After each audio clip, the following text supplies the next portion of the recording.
Welcome to the Strategic Veteran, where we chart the course from service to civilian triumph. I'm Adam Peters, a veteran, entrepreneur, and your fellow navigator in the quest for a life of impact and fulfillment. My mission is simple: to empower you with the tools and stories that turn challenge into opportunity. Having walked the path from active duty to where I stand now, I understand the search for purpose that comes with hanging up the uniform. It's a path I've walked, with its trials, its tribulations, and its victories, and it's a journey we're on together.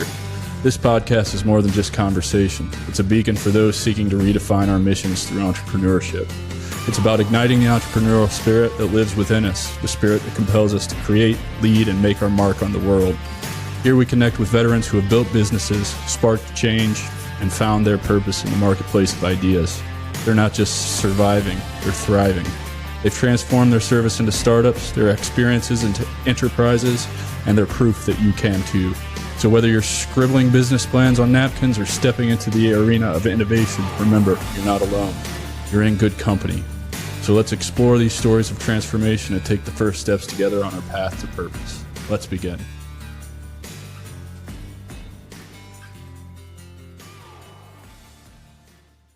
Awesome. Welcome back to the Strategic Veteran, coming to you live from Phoenix, Arizona at Arizona Organics. And I'm happy to introduce to you JMach, the host of the JMach podcast. And he's gracious enough to let us use his studio to do this live in-person podcast. So let's give him a big round of applause. And man, dude, thanks for everything right now, dude. It's exciting. Yo, it's my pleasure. It is exciting. It's going to be the first time I'm in the hot seat on my own couch. So. Yeah, how does that actually feel? No different right now except for you asking questions. However, it's in the back of my head that I'm not in charge here, so I'm probably a little nervous. I just don't want to admit it. Well, but it's excitement, not nerves, all right? Well, let's just jump right in, man. Let's talk about a little bit about where you grew up and what inspired you to join the Marine Corps. Thank you for your support, brother. I did 7 years in the Army. Oh, thank you for your service. Hey, come tell us who you are.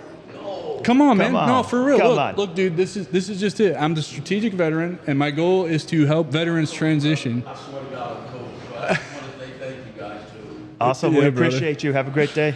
Anyway, man, dude, let's jump right in and talk about where you grew up and what inspired you to join the Marine Corps. Yeah, so I was born in Illinois, in a small country area. I actually love that lifestyle. Growing up, I learned that there's quite a difference between a fast-paced life, we'll say the West Coast, to the Midwest lifestyle, and I love the Midwest lifestyle. I always wanted to join the military. I always thought that was cool. My dad was always watching war movies, John Wayne, stuff like that, and my father always wanted to, and he became a police officer, and so that was going to be my route. But instead of waiting until I was 21, I waited till I was 23 and joined the Marine Corps. Part of that reason is because I felt like I could get a job in law enforcement, but if anything were to go wrong, I feel like it would have fell back on my dad because he would have helped me get there, and I wanted to do it on my own. So I joined the Marine Corps. I just feel like it's always been within me to serve and protect. Like, that's just my calling in life. For sure. Why the Marine Corps? Why not the Army, the Air Force, the Navy, the Coast Guard? Easy. I got a big ego and a big pride. It's probably not for the best, but we did have the sexiest uniforms. You do. I can't argue that because, man, those dress blues. Yes, sir. Crispy. The panty droppers, as they're called. And you guys, how do you get swords? Swords, you got to be an NCO. That's just it? Just be an NCO? I mean, I got mine for a schooling to corporal's course when we have to like train and do drill with the sword. I never returned it. So you stole it? No, it's still signed out to me. I just signed out of the Marine Corps. And in the Marine Corps, there's no stealing. It's called tactically acquiring. Right. We don't steal anything. Gear adrift is a gift indeed. Right. No, I remember before I joined looking at the Marine uniforms, I was like, the only reason I want to be a Marine is because you guys get swords, and that's really cool. Like, right. Anyway, so where did you end up going in the Marine Corps? What was your MOS? 1371. I was a combat engineer. When I hit the fleet out of the schoolhouse, I got attached to the division side, so I did more explosives and breaching, although that was only in prac-dap world. I never got real-life scenarios, which is a blessing, but something I had to work towards realizing it was a blessing. Yeah, it's a blessing in that I'm sure you probably agree with this, that you saved your brain from a lot of trauma that it doesn't need to go through, huh? I just put it through different trauma. I've never looked at it that way, so I can't agree with you, but I'm sure you're correct, right? When I tell my story, I always try to start off with like, hey, I didn't see combat, I didn't go on any deployments, because that's where I feel like I lack. That's where my insecurity comes from for being a proud veteran. Well, what did you do? Nothing. Well, so why are you insecure about that? Because as we're talking, I have a flashback of like being a fucking kid at a fair, working a booth, and the guy next to me, I don't know what he was actually did in his real life or before what he was doing there, but we were talking about the military, and I was like, yeah, I always think it'd be so cool to be in that branch that nobody knows about but exists. Like, it's out there, and I'm sure you know the branch too. So I always thought that was cool. I always thought getting into the action was the fun, and like if you're going to join, you're going to fight for your country. And I joined during wartime, and I didn't fight for my country. And as we were talking about on my podcast prior, that I said that I feel like I was a little bit more than a GP Marine, general population, but I could have been so much more. I just didn't have the mental skill set yet. For sure. So I feel like that holds me back because I know my potential and what I could have done. However, grass isn't greener, and I could not be here anymore. And that's something I need to realize. So I would have, like, I don't know if you want to call it imposter syndrome or what. I feel like I've been using that word a lot these past 2 days, so I don't want to use that.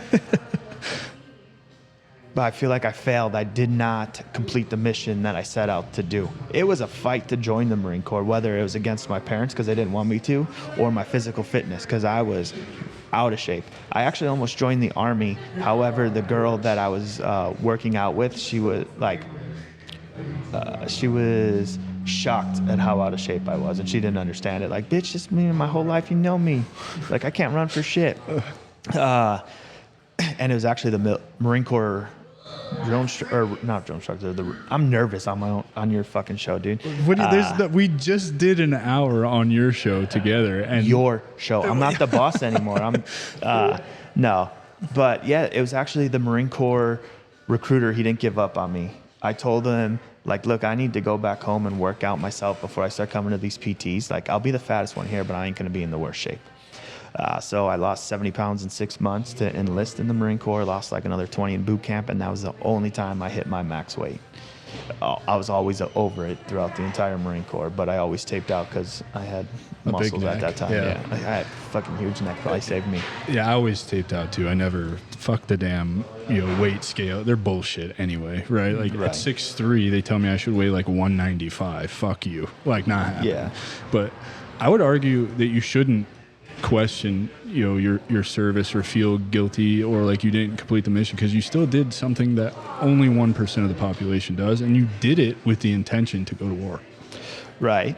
I just see all the things, all my little hiccups, all where I messed up that I could have potentially did something, or I could have stayed in to go on a deployment, but I was already checked out mentally and out of SIF. Wasn't about to go through that shit again. For sure. But maybe that was the universe putting you on the path that you're on now to do the things that we're going to talk about. That you have big plans, man. And I, having just heard this like 15 minutes ago about your idea, I think this is amazing. So let's talk about, what did you do in the Marine Corps? What are some of the highlights from your career and some of the leadership lessons that you learned that you still carry with you today?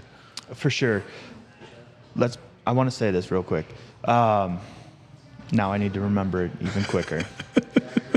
Don't worry about it. It happens all the time. I do that shit on a regular basis. So, okay, back. The universe, like you said, my mission in joining the Marine Corps, I have learned and I'm accepting, is it wasn't to go to war and fight in combat, but to come home and fight the war. Yes. That we're going through right now. And that's what I'm doing through my podcast and our future plans. So that's how I am changing my viewpoint of failure to success. Like, it wasn't what I joined for. Yeah, I joined to get the connections, the niche, in a sense. I joined to serve and protect and fight for my country. My cards weren't drawn to do that. And that's okay, because now I'm here able to help save people once they're done saving us. Yeah, man. If that makes sense. Yeah, man. Can you ask me your question? Yeah, as far as like what were some of the biggest highlights of your Marine Corps career and the leadership lessons that you learned that you still use to this day to achieve what it is you're trying to achieve? I'm actually going to take a negative first, right? And the thing that I learned to get your way is anger and aggression. And that's what I have to work through, especially when it comes to parenting. Because, like, man, my little 4-year-old, she can make me want to bring out the knife hand real quick. And then you look at that poor little innocent 4-year-old's face and you're like, what am I doing? So it's learning how leaders that you were told that weren't great leaders, that were actually the good leaders because they looked out for you. They cared about you. They cared about more than just who you are in that uniform. They cared about after. I feel that there's a lot of leaders in the world that they're not necessarily the leader you want, so you think they're bad, but they're the leader you need. Yeah. Right? Like, as you were telling me on my podcast about the time when you first hit the fleet, or I forget what you guys call it. Just the unit. When you get to the unit, you were treated like shit because these guys just got back from the invasion. So God, what they seen, what they went through, plus they were probably being trained by Vietnam era guys that would just beat the fuck out of them too, right? Yep. That whole tangent was for a reason. I am so sorry, dude. No, that's good, dude. It's what you were talking about, the leadership lessons you learn, and the leadership that you need is not necessarily the leadership that you think is being displayed to you at that time, right? Is that kind of where you were going with that? Right. And then, but yeah, so they're hard on you. Now, they may have crossed the line plenty of times, but there's a reason that line is so far up there for a reason. And you just got to be able to know that. You got to see the bigger picture and things. Like, if you're only looking for why they're doing it to you in this moment, you're only going to find the negatives. Like police calling. That's just so fucking stupid. But is it? You're training yourself to find the smallest detail out of place. So when you're in country, or even if you're driving downtown Phoenix, you see shit out of place. You see a car acting suspicious, somebody coming around the corner that shouldn't be coming around the corner. It makes you aware. Yeah. So, like, everything has an extra meaning. Like, being hazed and beaten down sounds terrible, but especially in basic and boot camp, it was there to build you back up. Yep. I think there's leaders. I don't know if I always ever had a fully well-rounded leader. And I know the ones that are listening are like, you motherfucker, because there were some good ones, right? But right now I'm only thinking about the bad times, and that's not what I'm trying to bring up. Like, my one leader got to the fleet after I did, and I had an ankle injury. I fucking tore the tendons and ligaments off the bone, partially tore them in half and dislocated the ankle. They told me I sprained it. It took me 6 months of being in a boot that I couldn't put pressure on before they gave me the MRI. Anyways, our new platoon leader came down, and he made me take my foot out my boot. He's like, damn, is your calf always that fat, or is it just swollen? I was like, oh shit, this is how it's gonna go, right? But that leader fueled me to stay in shape, to stay on top of my shit. He's the one where I actually had to get taped out because I didn't make weight. And as soon as I took my shirt off, he just laughed at me. He's like, holy fuck, Mac, look at your shoulders, and walked out the room because he knew I was fine. But before then, he just thought I was a piece of shit, like a malingerer, like I was just playing hurt. And then I changed his mind with my intensity. And like, once I've been able to perform, I performed. Yeah, I have a similar story. I hurt my foot and PCS up to Fort Lewis, which I didn't tell this story on your podcast, but one of the names that I dropped in your podcast was the first sergeant over there.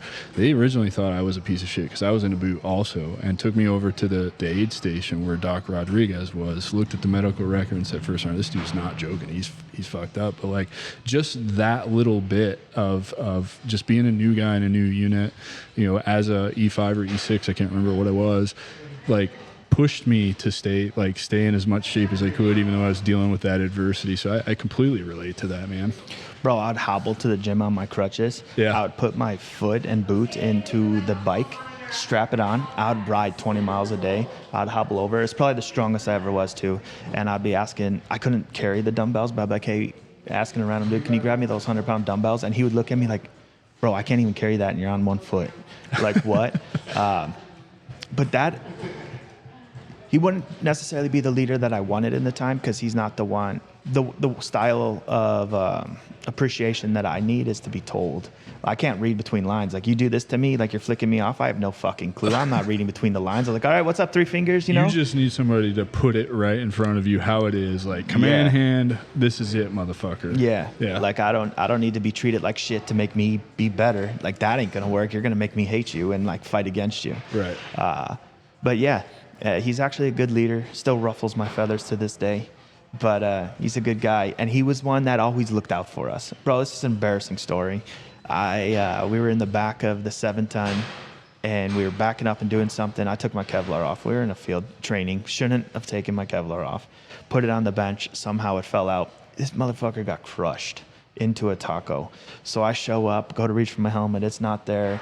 And they read the band, and it had my name on there. I was like, fuck. It would got my letter sent back in boot camp. Now I'm the dude that got the fucking helmet ran over. But he fucking covered for me. You know, he protected me, made sure I didn't get in trouble for it, didn't have to pay for it, rat myself out now. But, you know, he brings it up still to this day. And that's a good leader, man. Somebody to watch your back, to cover the mistakes that you're bound to make as a human, right? We're not perfect. You're still going to make mistakes. And I think back to when I was a leader, and I think I've covered for some guys for some shit like that, like just making a stupid mistake, not thinking about it. And it's like, okay, well, we can hang them out to dry, or we can teach them a lesson here, right? Like, I think that's what was being done for you. Like, if I show you that I have your back, you'll be a better soldier for me. Right. I think he was also keeping the old core alive as much as he could, right? Because we were handling things internally. We weren't trying to bring it to the head shed, whatever you want to call the higher ups. We were handling it internally. Now, I didn't get like fucked up for it, but I was dealt with for it, things like that. Yeah. But that also brings in like, I am considered new generation because he was in longer prior. So you just don't fully understand it, but you would see that he was for his guys. Whether you thought he liked you or not, if you were in his platoon, you mattered. That's good, man. That's so awesome. So let's fast forward to the part that we really try to hammer home here on the Strategic Veteran, and let's move into your transition. What was the decision for you to get out of the Corps? You mentioned earlier that you had quote unquote checked out, and so why did you check out? What led you to check out? And let's talk about how that transition went for you. Yeah, so truthfully, mental health had me checked out. So I was young, dumb, full of cum, married somebody I shouldn't have married, hid it up until last fucking year. Like, everybody knew, but I didn't verbally tell my parents that, yeah, it was true until last year, and we've been divorced for fucking longer than twice as long as we were married. So that shit, but like in that time, so not only was I hiding it from my parents, like when shit got bad, almost instantly, you expected, I couldn't go to my parents and explain it. I didn't have anybody to reach out to. So it started like I couldn't escape home at work, which made work go downhill. So it was a tornado of shit. I couldn't escape work at home, and I couldn't escape home at work.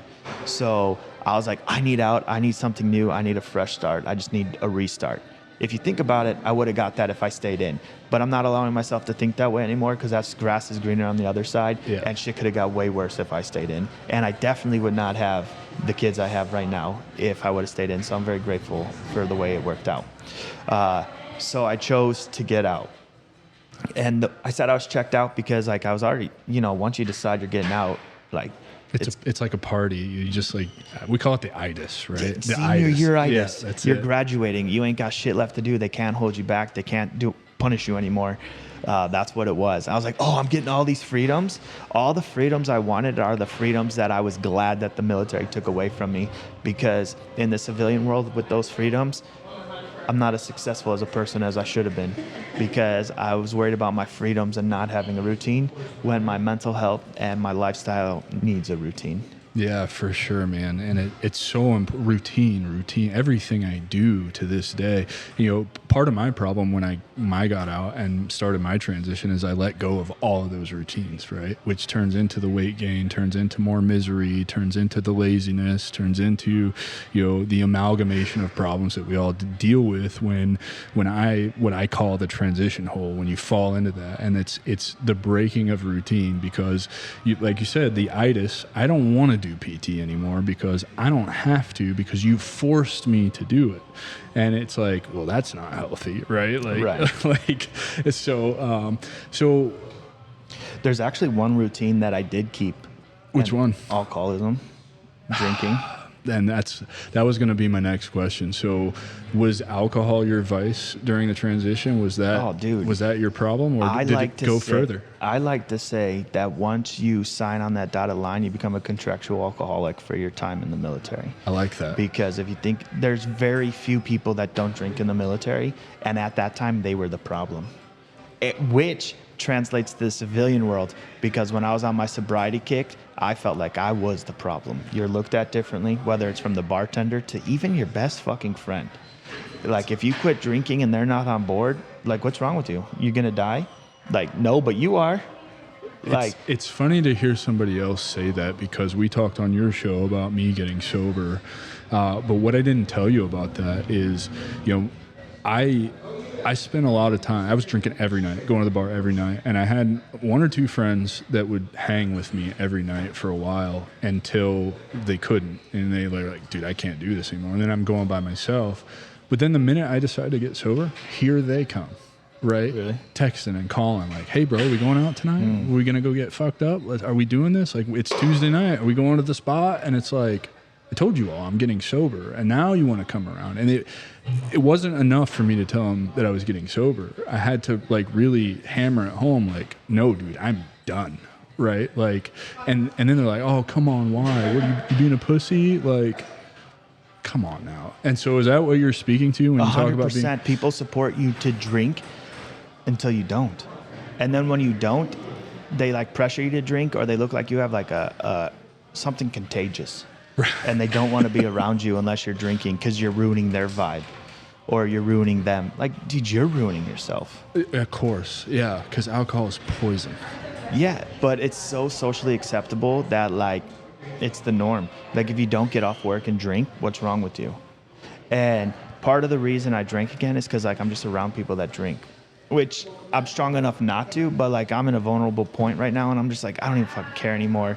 Like, I'm tired of fighting against it. Let's just join them. And then I realized that is a weak ass mindset, and that's not who I am. Right. So I'm not going to drink because you are, and I want to be around you, or vice versa, or anything like that. If I'm going to drink, it's because I can't control the itch I have. But. So what were some of the biggest problems in your transition? What are you dealing with? Are you dealing with the loss of purpose? Are you dealing with the loss of the camaraderie? Are you, I mean, it sounds like you were in a terrible relationship, so I'm sure you're dealing with that still as well. So like, is it all of these things? Are you figuring out childhood trauma that you haven't had to work out yet? That's surfacing. Like, what's going on? The childhood trauma plays huge, but I wasn't aware of it until the more recent years. I've been out since 2017, and I would still say that I'm still working on the struggle and the transition. I haven't found who I truly am. I mean, I have with the podcast, but it hasn't gotten me to the spot that I know we're going. It'll be the end of this year, next year for sure, manifesting and like planning that shit out. But yeah, dude, the loss of purpose, the loss of structure. I can go out and do whatever I want, getting around the wrong people that you think were fun and all of that, experimenting with other substances. And I never got hooked on anything else. It's always been drinking, and then it was smoking, and then it was smoking, but not for the medicinal benefits. Right. It was just because like I can. Yeah. To escape. And I relate to that. That's what drinking is. Drinking is just an escape, because I liked the person I was drunk, because I didn't care about what other people thought or felt. I wasn't like analyzing everybody's response to me. I was just being me, fun, talking to anybody, saying shit that I probably should have got fucked up for a lot. But it just wasn't benefiting me. Right. Did you have a plan getting out? No. I didn't have a plan to get out until I was getting out. And then I was like, all right. I went in wanting to be a lifer, went through boot camp. I was like, fuck being a lifer. Like, everybody makes fun of lifers. I don't want to do that shit. To like going back and forth while I was in. To like, when shit hit the fan, I was ready to be done. So I was done. And I had no plan. I was going to become a police officer. My dumb ass was not aware that it was going to take 6+ months to become a police officer.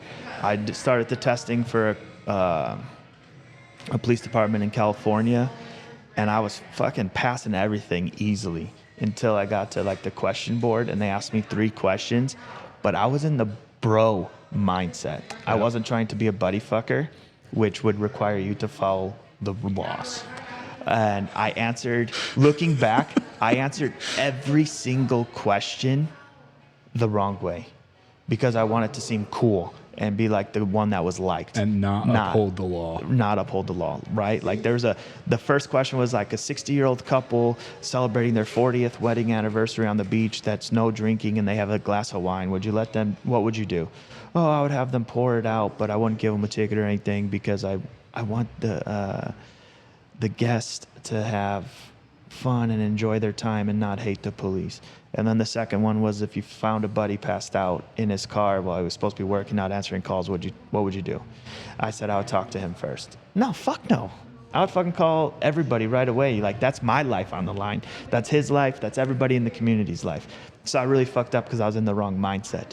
Again, I gotta stop looking at it as a fuck up because I wouldn't be where I'm at today if that went through. Right. It's a necessary step on your journey to learn the lessons that you weren't going to learn any other way, right? Right. I think I said it earlier, is that I need to start looking at everything as a blessing. Whether I didn't get what I wanted or I got what I wanted, it's a blessing because there's a higher purpose that I'm not seeing. So if I didn't get that grant or that guest or whatever, it's a blessing because it's not the right time or not what I needed. Yeah, man. And the universe leaves us clues, right? Or God or whoever you put your faith into spiritually, right? Like, it leaves clues. Everything is that adage, right? What is it? Everything happens for you, not to you, right? Okay. Like things in my life have built me and brought me to the place that I'm at now, to sit here in your studio and have a conversation with you, right? And just like you had to go through that to learn those lessons, I kind of, with the first question, I would have probably not given him a ticket either. I would have just told him to pour it out because, I feel like there's a little bit more to being a decent human in that, right? But like, if your buddy's passed out in his car and he's on shift, you're right. Like, I'm calling everybody because it's no different than, the time I was in Iraq and an entire platoon of soldiers decided to drink whiskey while they were holding down, a checkpoint. Like, you need to be hung out to dry for that because you're risking everybody's life at that point. So, no, that's amazing, man. So let's talk about, during the transition, like, did you know you wanted to get into entrepreneurship and podcasting and the path that you're on now, or how did you figure that stuff out? Yeah, so looking back, actually, my parents were waiting for me to decide what I wanted to do because they had a small security company back in Illinois, and it was up in the air if I was going to move back home and take it over and run it or go on with my own ride. I had no desire leaving California to go back home to shovel snow. And so my brother lived out here in Arizona, and I ended up coming out here to Arizona. I feel like I always had that entrepreneur in me, like a normal 9-to-5 working for people. That's just not my speed. That's not for me. I need more excitement. I need more out of life than, like, that's that structure and routine I'm running from, right? Like, I don't want to work for somebody else to make minimum dollars and like be busting my ass missing everything while they're living their life. That's not for me. Right. It's always been inside me. There's always been a passion to do more. I've always been creative and I've had all these ideas. I just never had the support. Right. I love my parents. Great parents, did the best with what they had and what they knew. But my mom learned from her childhood to always warn you of what could go wrong, not what could go right. And so that ingrained in me that, like, why even try if you're just going to fail? Well, failure is only failure when you stop. Every other time, it's just a learning lesson. So even if I had 100 companies fail by now, the 101 one would have been the one that would have made me successful anyways. Right. So just never give up on yourself. So how did you land on doing a podcast? Did you try other things? Like, I fell victim to, 99% of all the guru scams on YouTube or whatever, right? I tried drop shipping. I tried Amazon FBA.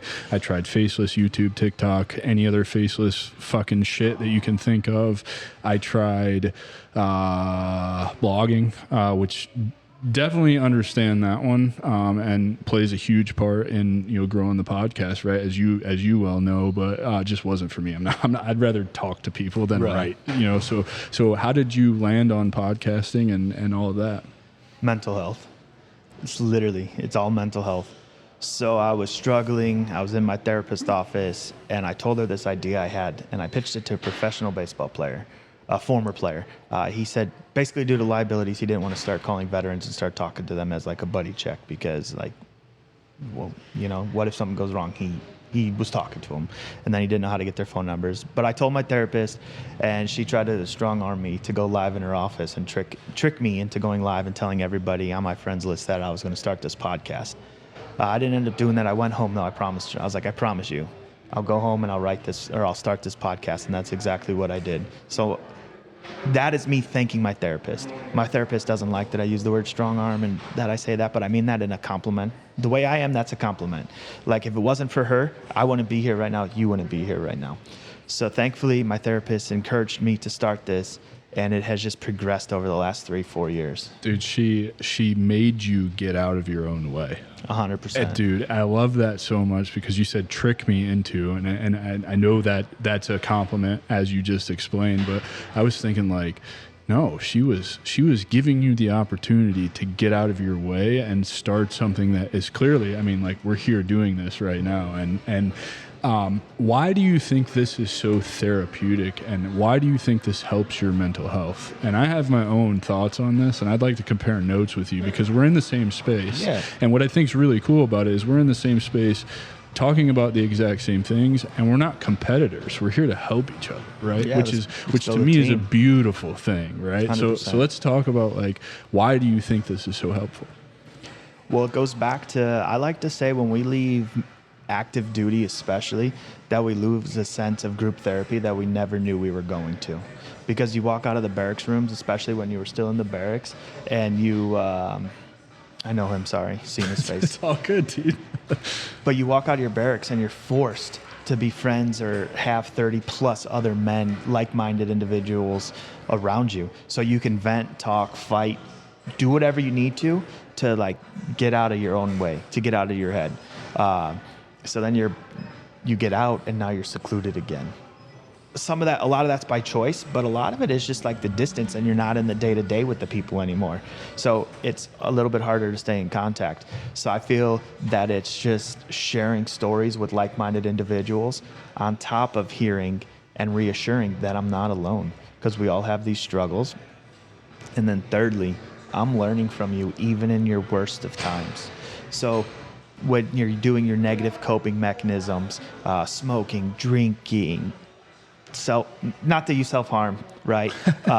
Right. Just to be clear, but isolating, shit like that.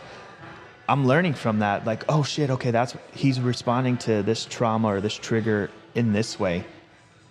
When I find myself doing that, let's pull myself out of it and do the opposite. So I'm learning from you. Plus, let's just say you tell me about manifesting or something new, a new form of therapy I haven't heard of. I get to look into something new. I get to learn. I get to try something that hasn't helped yet, or something I haven't tried yet. Dude, that's awesome. And you've talked about it a lot. And so in addition to podcasting, what are the skills that you use to cope? Because I've heard manifestation. I've heard mindfulness. You're demonstrating your ability to reframe, right? So reframing is huge. I don't know if you participate in any kind of yoga or grounding. Not yet. Dude, let me tell you about that stuff, man. So I find myself now when I'm at home in my office randomly for 15 minutes, I don't set an alarm. I don't think about it. I'll just stand up, and the next place I'm at is in my backyard barefoot, walking around on the grass with the dogs. And it's incredible to me that I'm not conscious of the thought of going out to do that, right? It just happens. And then when I come back in and I sit back down at my desk, I'm 100 times more productive. I feel better. Like it's strange. So what are those tools that you're currently using, and what tools are you eventually going to add? Well, I would love to be grounded all the time or be able to walk barefoot outside, but here in Arizona, it's a little hard at this time. Plus, we don't really have much grass here. However, so the things I do, when I'm on point, bro, I'm listening to self-help, motivational podcasts, songs like Eric Thomas, Sean Ryan, things like that. Going to the gym. When I change my diet and I'm on my carnivore diet strictly and I'm cutting out that sugar that we talk about, my mental health changes, my physical health changes, my energy levels skyrocket. I'm journaling. I just got a new book from somebody I actually want to connect you with. I saw your that. Instagram post. Yeah. It was really quick, and I couldn't read the whole cover of the journal, but I was excited to see. I'm sure you're going to put more out about that. So that was my marketing scheme that I've noticed on Instagram that a lot of videos are going to 1 second right now, so you could just keep doing it. That's why I did it short. Yeah. But yes, I will talk more about it on my podcast as well. But it's her name's Jenna Carlton. She's a Navy veteran. She created the veteran workbook, and it's to like help you work through planning the future. Obviously, I'm on day one in it now, so I'll let you know more as I get more involved in it. But journaling, something new that I picked up within the last couple of months. I've always told myself I needed to journal, and I was always like, bullshit. And when I first started journaling, I didn't even know what to journal because I was in my own way. Yeah. Like, I have so much I want to write about until I sit down, I go to write, and I'm like, well, what am I going to do? And it started to be the same things. Like, my wife did this, I did that, I'm mad about this, or whatever. But I had to get through that. I had to fight through that sluggishness to get to the benefits of it, because once I was able to start getting things out, my mind felt clearer. Instead of having a whole bunch of spirals, they were more straight lines. I was able to get the thoughts out. I wouldn't harbor as much because I was writing them down, getting them out. So I'm sure you're aware, but the spoken word has the most power, and then like writing shit down works as well. I haven't got to the point where I burn it. I don't know if that works or it doesn't work. But yeah, dude, just writing your thoughts down. Wait, burn it. I've never heard this part before. Yeah. I journaling for me is tough. I'm not a writer. I like voice notes. I leave myself voice notes to talk about the dumb shit that's good, like Right. what you're talking about. I think journaling for me is because my handwriting is so terrible. I write in pensive, if you're familiar with that, and I oftentimes can't go back and read it. And I'm not sure if the point of journaling is to go back and read it, but I know for me, I would want to go back and read it to measure my progress. Right? You're just in your way and making an excuse not to journal. If we're going to be mental health and be serious, I think you're probably right. Yeah. So because I genuinely hate writing. Right, me too. And writing 5 sentences, my hand would hurt. I'm like, oh my God, dude, I haven't wrote this long that I can't even write 5 sentences without having hand pain. But I stopped getting in my own way with those. So yeah, just start journaling. But to burning it, some people, so this is twofold. One, you don't need to go back and read it. However, it is a great tool to look at your growth. Mm-hmm. So, the excuse of not being able to read it, just fuck right off. Right, because I could just use a computer and type. I was doing that earlier this year. Or you could just not go back until you're ready to. Right. Because you're going to change your handwriting eventually, if that's what you want to do. Right. But I have heard that, yes, people will journal and then burn it, right? This is one, because maybe they don't trust who's in their house and they don't want people to read it. So they're feeling more comfortable getting their words out and not having people find it. But it's also supposed to show like a sign of like releasing and letting it go. You burnt it, or you wrote it, it's there, burnt it, it's gone. Doesn't you let it go anymore. Yeah. No, I'm like sure there's that. more scientific or more reasoning behind it. That's just my take on it. Hell yeah. No, and thanks for calling me out on the journaling thing. I know that I make excuses for it because I genuinely hate to write, but I should probably just do more of it. Right. Like just do more of it. So I'll probably do that today when I get back. Until it becomes a hobby, and then you just, or not a habit. A routine, a habit, yeah. Was that like 2 weeks at least? I've heard anything from like 21 to 60 to 90 days. I don't know. Like if you just stop being a bitch about it, lean into your discipline, and fucking do it, it'll just be a habit. Yeah. Right? Like, and to grow and become a better person, we're supposed to do things we don't like or do things that are hard. And right now, journaling's hard.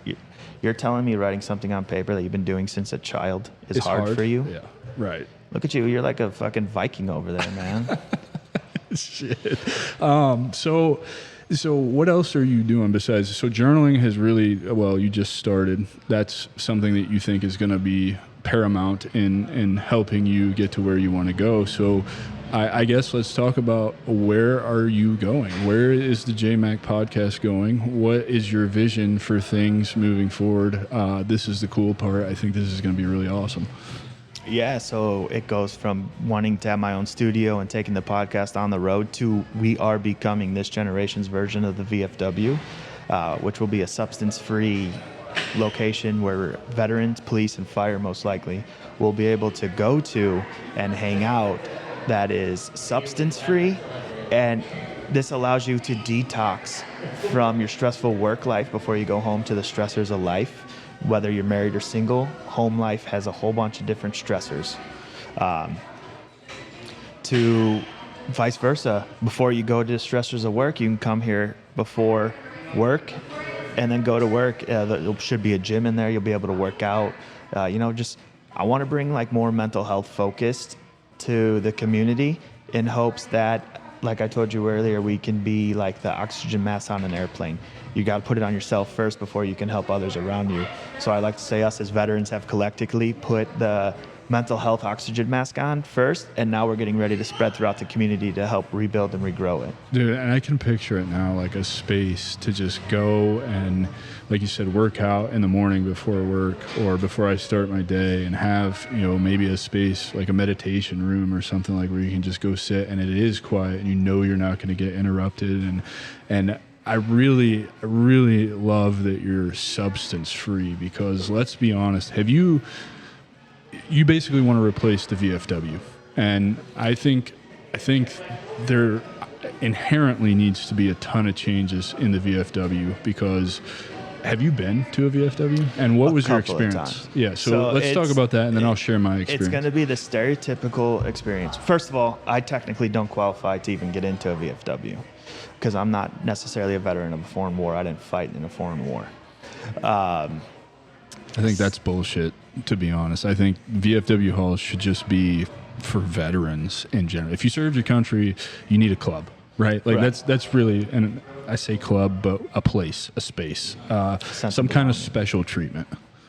Yeah, and I'm not trying to talk bad about the VFW at all, because I'm thankful for what they are, especially for who they were for, because that's all the Vietnam era veterans had, right? So at the time, they did the most with what they could. Mm-hmm. But now it's time to evolve, because I've heard this time and time again, people telling me, and this is like the same experience. First of all, you walk in, it's going to be dark, dingy, and filled with smoke. Yep.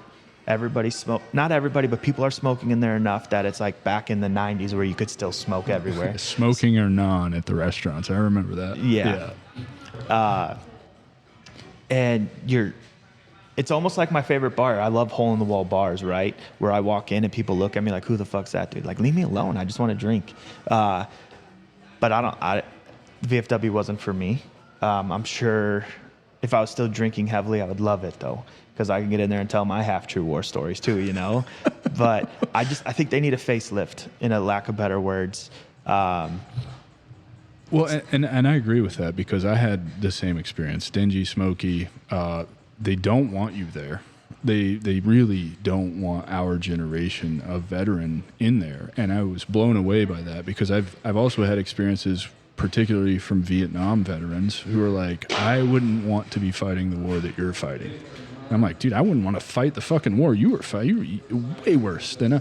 But also, do you think that the VFW is the way that it is because of the air around society, around veterans when they came home from the war, right? Like, so back then, then, right? Like getting spit on and called baby killers, and just really not having any community support behind them. I would 100% say that the VFW was therapeutic at that time. Now, it was therapy that caused a lot more trauma, because what happens when that triggered veteran drinks and goes home? He's going to beat his wife or kids or husband. Who knows if it's male or woman, right? Right. But that's all drinking does. Drinking makes things worse. And honestly, I was thinking about making the lounge cannabis friendly, right? But first of all, how can I choose which one's better or worse for other people? Right. That's your own choice to make. And then secondly, dude, if somebody's struggling, they don't need anything around.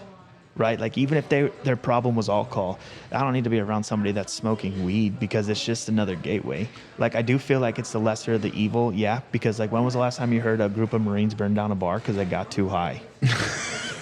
They didn't even make it to the bar. They fell asleep on the couch, right? Right.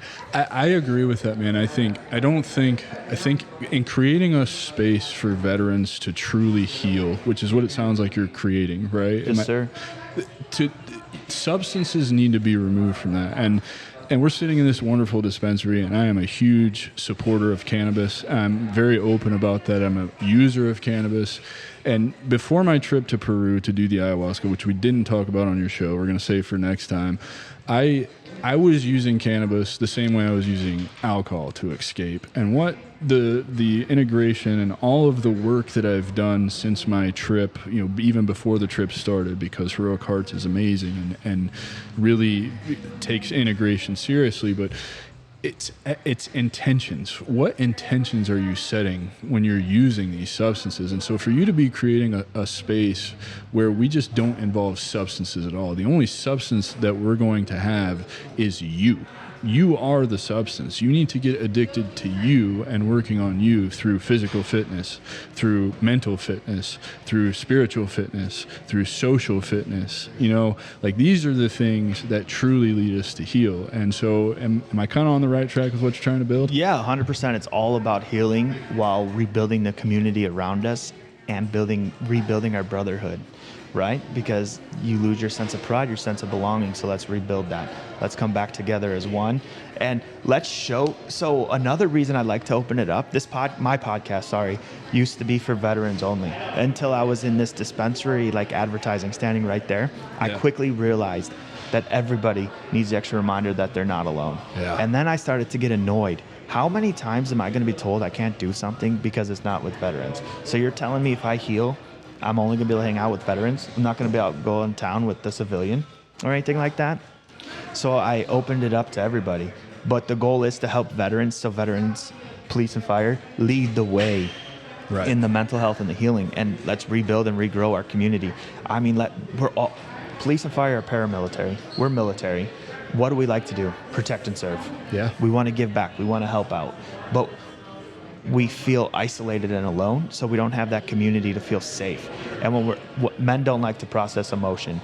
The only emotion we'll process is straight to anger. Straight to anger, big time. Yeah. Guilty as charged. That was for sure. And I like what you're saying, because I've been back and forth about this show too, about opening it up to more than just veterans. And I had a conversation. It's been about 2 weeks now with somebody who means a lot to me, and He presented it to me in a way that was like, what is the word veteran?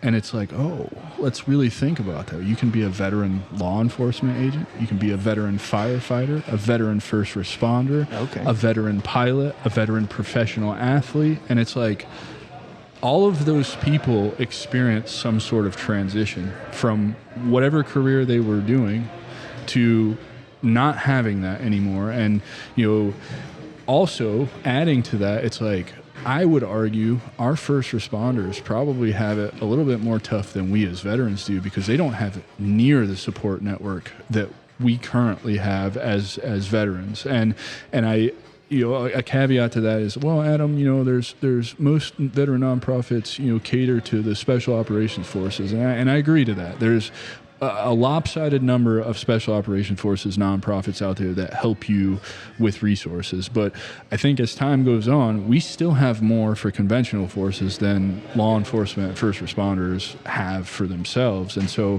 for you to open your show and create a space and aim to create a space that really gives back to that community, I commend you for that, man. That's awesome.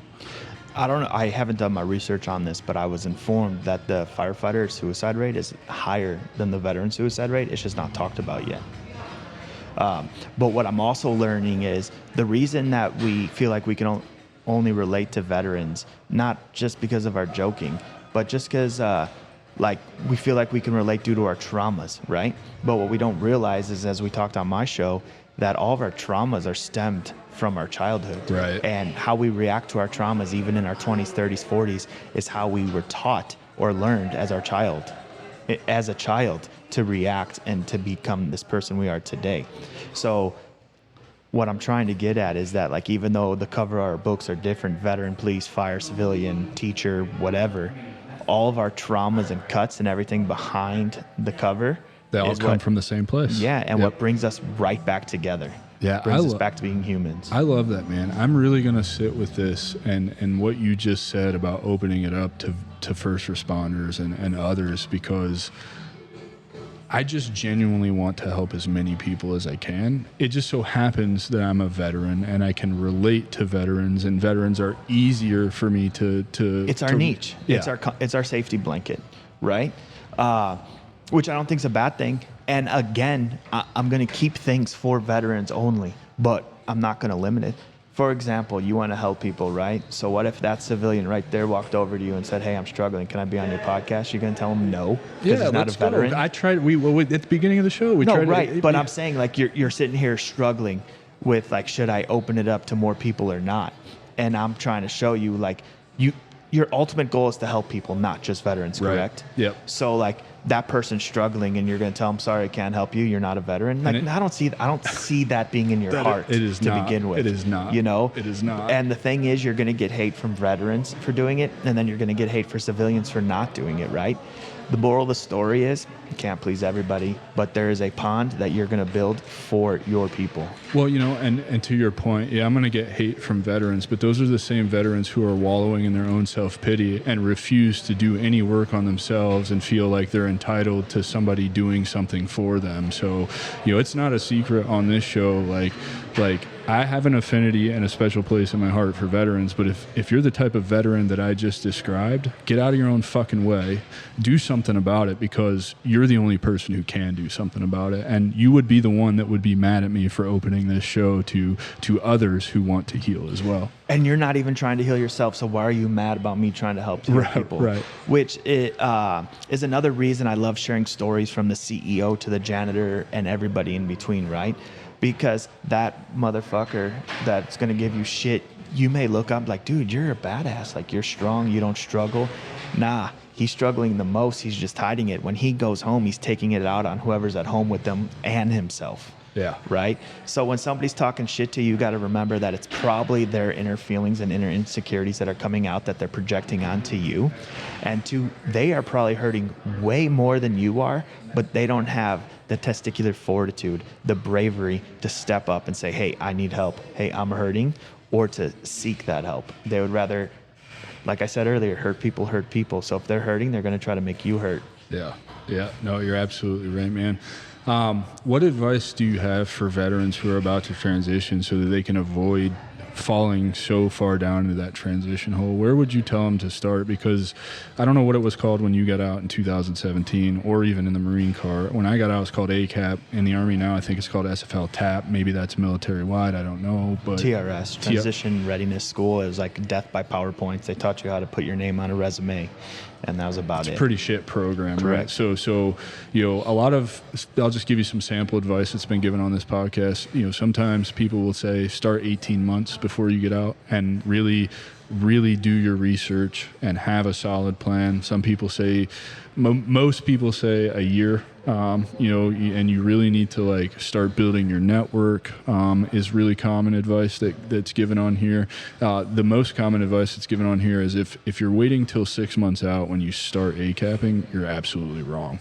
Like, you're in for a world of hurt, because you just don't understand and can't comprehend how difficult it is when you get out. And you know, I'm learning this just through the work that I'm doing, you know, on the side behind the scenes with other veterans who are transitioning. I have a 30-year Sergeant Major who comes to me for advice because he is struggling so much in that transition.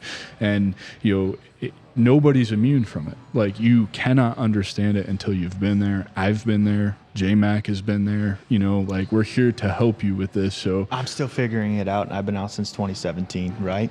So the most important thing is pre and proper planning, for sure, and I failed at that. I was going to lead in with 6 months, but you're right. Like, 6 months is like bare minimum. Like, you're white knuckling it. I don't know if you're going to make it through. A year, probably best. Definitely get a plan and have a backup plan, but have a plan. Man. What should that plan look like? That's the real question. Where you want to career. First and foremost, career. And how you're going to get there, hopefully, as soon as you sign that contract out. Man, there's so many things I want to say. I'm going to lose them all. But let's say you don't have a plan. get a plan as soon as possible, because the longer you go without a plan, the harder it is going to be to get back into the game. So as soon as you get out, start fucking running. Don't take maybe take a week, 2 weeks off to like have that lull, that break, especially if you have terminal leave and you're still getting that paycheck. But have your shit figured out. Don't wait a month or two before you start looking for a job, because it's going to be so much harder. You're not going to want to take any job. You already don't want to take any job. Yeah, I don't know how you felt when you got out, but like when I started looking at corporate careers, I was like, this is fucking boring. Like none of that stuff resonates. Even today, I play around. There's a guy in my network on LinkedIn, and I used his resume tool just to give him feedback and play with it and see how cool it was. And I started looking at these jobs, and I'm just like, none of this resonates with me. And then even... I don't understand, but they like list all these requirements for an entry-level job, and it's like you need 75 years of experience, and it's like who for an entry level, like, for sure. You know, did you feel the same way? To be honest, I even felt that way going into the Marine Corps. Like none of these jobs seemed fun or cool until I heard about blowing shit up, and I just got lucky to be in that portion of it, right? I was like, if I don't have this job, there's nothing I really want to do in the military, although intelligence sounds pretty cool. Right. But yeah, in the civilian world, man, I go back to just wanting to be in law enforcement, but for a reason that didn't happen, and I'm viewing that reason as a blessing. Yeah. Yeah, dude, getting out was a struggle with no plan, but also 2 major things that you need to do. One, if you can, get your VA benefits started, or the process of like going through your appointments and check-ins before you get out of the military. And don't let your senior leaders or people you look up to in the military tell you, don't be a bitch, don't do that shit. Fuck them, because they're either going to get on it as soon as they get out, or they're going to wait 20 years being miserable and then getting on it. Right? So just get that shit started right away, because you have the most help. If you're trying to figure out the VA system on your own, you're going to be lost. And it's so much easier. I got blessed and I was able to do it right at the end. So I had a rating like right when I got out or shortly after I got out. Yeah, I'm with you. There's no excuse for you not to be working on your benefits. I don't care how long you've been out. You're entitled to those. It's just a waiting game. That's the hardest part about it. It's filling out paperwork and playing the red tape game, but you have no excuse not to do it. Yeah, I don't care what your excuse is. The only excuse, the only reason you're not doing it is because you're lazy and you're hamstringing yourself. You're missing an opportunity for free money. Absolutely. And your body, I mean, the way your body feels, it's not free money anymore, you know? That's very true. But I get what you're saying 100%. Also, look at the benefits that you can use. Well, first of all, go to medical. Even when they're telling you not to go to medical, don't be weak. Get everything documented. Whether you just want to get it documented and you don't even want treatment for it, just go get seen. Yep. Let that be in your record book. It's going to make life easier as well. And then also, there's also opportunities within the military.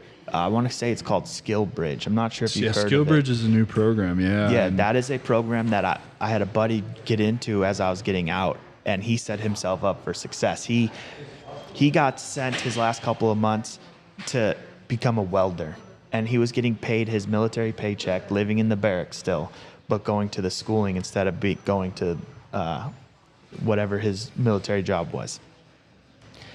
And now he's out and he has a union welding job, I believe it is. So he set himself up successfully. And those are paid programs through the government.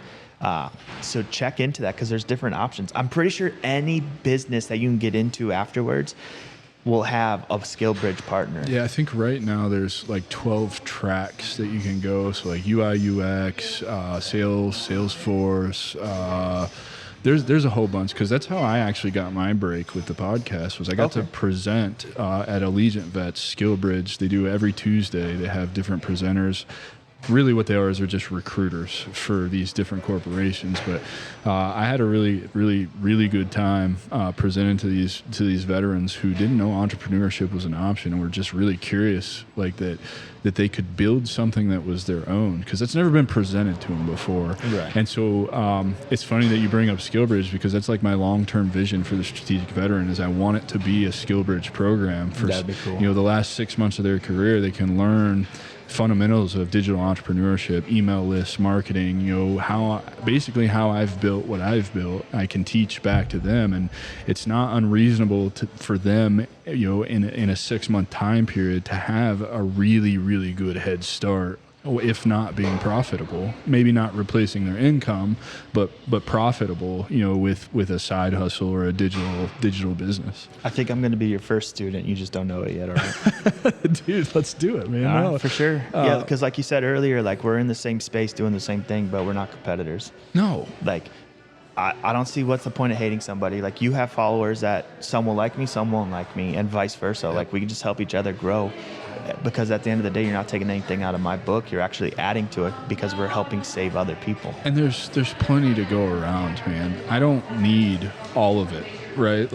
Like the more, and this is what I've learned, and this is where I get pretty woo-woo. Like, I truly believe the more good you put out into the universe, the more that comes back to you in every form out there, right? Like, I've gotten incredible opportunities in the last year just from putting myself out there and being a decent human to other people. I haven't taken a dime for any of the people that I've coached, for any of the hours and hours of just helping them through whatever they're going through. I honestly never even thought about charging them. I don't want to charge them, right? That's like a downfall in business, right? So you have to figure out how to make money elsewhere, right? And something that's, doesn't make you feel like a scumbag or whatever. Because for me, whether anybody realizes it or not, and we said this on your show, like doing this podcast, I learn from you, but I also get to work on myself, right? Doing free coaching where I help veterans in their transition, practicing what I preach and living the things that I'm asking them to do is growth for me as well. And it's such a beautiful thing. We don't have to be enemies. Like, if somebody came to me tomorrow and said, I want to start a podcast, okay, great. Let me tell you everything I know about how to start a podcast, and good luck to you. Right. Now, if you pass me, I might be a little butthurt. You know what I mean? But like, I'm not going to be jealous or whatever. I'm just going to be like, okay, well, what the fuck did they do that I need to do better, right? Yeah. So, yeah, man, we don't need to be enemies because we can get more if we work together and help each other. Yeah, the whole purpose of my mission is to just reunite and bring us back together as a community. Because I feel like with everything that's going on in the world, it's made to divide us, and it's just dividing us even more. But if you realize it, the more that we become closer and share, the stronger we are. Yeah, it's incredible. We're not going to dive into that, though. Oh, man. Tell everybody where they can find you at if they're interested in being a guest on your podcast, if they're ready to come tell their story and answer the hard questions. Tell them how they can find you. Yeah, absolutely. You can find me on like all streaming platforms: YouTube, Spotify, Amazon, Google. Is Amazon the one? Google's no more? All right, Google's no more. I was waiting for his head nod. But yeah, Amazon, Spotify, all the streaming sources at JMach Podcast. All one word, it's JMach Podcast. You'll find me everywhere. And I'd love to have you on the story, civilian, veteran, 4 years, 1 year, 20 years. I want to hear your story. I want to learn from you. But most importantly, I just want to remind you that you're not alone and we all have our struggles.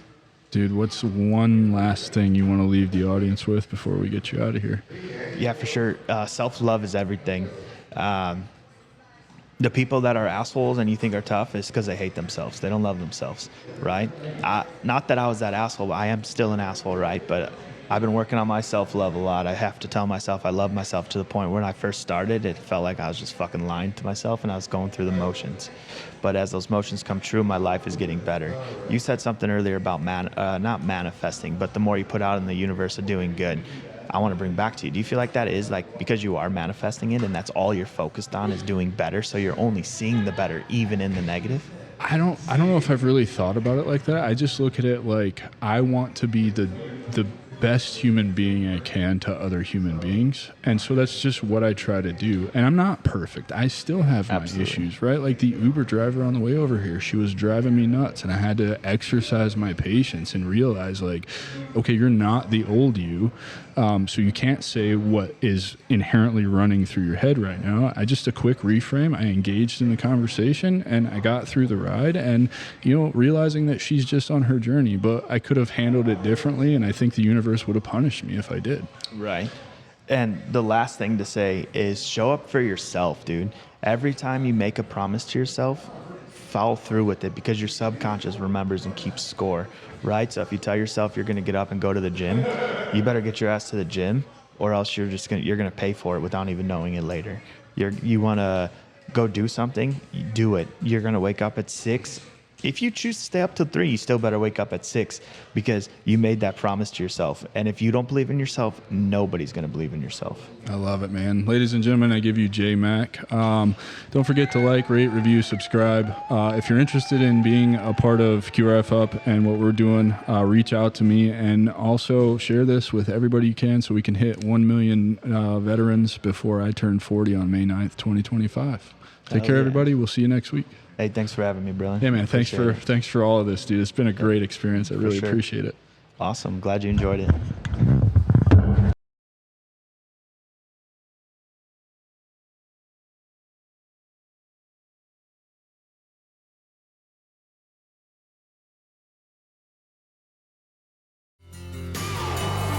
That's our show, and I'm truly thankful you've joined us at the Strategic Veteran. If our conversation today sparked curiosity, or if you're ready to elevate your game, I'm here to help.